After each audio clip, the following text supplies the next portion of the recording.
கடகம் கடகராசிக்காரர்களுக்கு யோகமான வாரம். சந்திரன் அமாவாசை சந்திரனாக இருந்தவர் அப்படியே விலகி பௌர்ணமிக்கு அதாவது வளர்பிறையாக மாறிக்கொண்டே வருகிறார். போன வாரம் இருந்த அமாவாசை நிலைமைகள் இப்போது இல்லை. எடுத்த எடுப்பிலே அவர் தன வீடுன்னு சொல்லப்படக்கூடிய 2ஆம் வீட்டில் இந்த வாரத்தின் ஆரம்பத்தில் திங்கட்கிழமை செவ்வாய்க்கிழமை இந்த 2 முழு நாட்களுமே புதன்கிழமை வரைக்குமே பார்த்தீங்கன்னா அற்புதமான ஒரு அமைப்பில் இருக்கிறார். ஜீவனாதிபதியோடு சேர்ந்து ராசிநாதன் இருப்பது முதல் 2 நாட்கள் திங்கள் செவ்வாய் புதன் ஆகிய 3 நாட்களும் என்ன பண்ணலாம், ஏது பண்ணலாம், எந்த தொழில் பண்ணலாம், இந்த வேலையை பார்க்கலாமா, இந்த வேலையை விடலாமான்னு தைரியமா யாராவது வேலையை விட்டுறலான்னு ஒரு டிசிஷன் எடுத்தீங்கன்னா அப்படிலாம் வேலையை விட்டா கூட திரும்பி வந்து கஷ்டப்பட மாட்டீங்க. உங்க கஷ்டமெல்லாம் கடகராசிக்காரர்களுக்கு முடிஞ்சு போச்சு.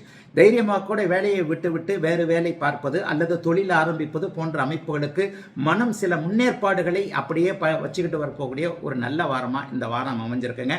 கஷ்டங்கள் கண்டிப்பாக இருக்காது. அட்டமத்து சனியில் பட்ட புனர்பூசம் பூசம் ஆயில்யம் ஆகிய 3 நட்சத்திரக்காரர்கள் பட்ட அமைப்புகளை இப்ப எதிர்பார்க்கவே வேண்டாம். அது உங்களுக்கு கண்டிப்பாக வராது. ஆகவே முன்னேற்றங்களை மட்டுமே அடையாளம் காட்டுகின்ற வாரமாக இந்த வாரம் கடகராசிக்காரர்களுக்கு அமைஞ்சிருக்கிறது. ராசிநாதன் 2, 3, 4 ஆகிய இடங்கள்ல இருக்கிறாரு.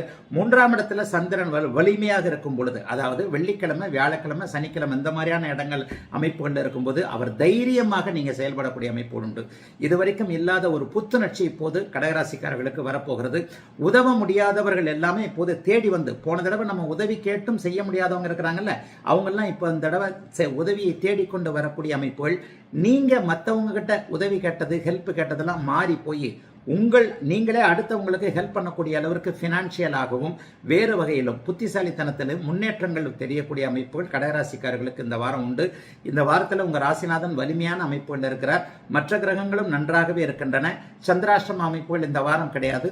ஆகவே எதையும் ஒரு ஆரோக்கியமாக போட்டி மனப்பான்மை இல்லாமல் சிந்திக்கக்கூடிய நல்ல வாரம் இந்த வாரம்.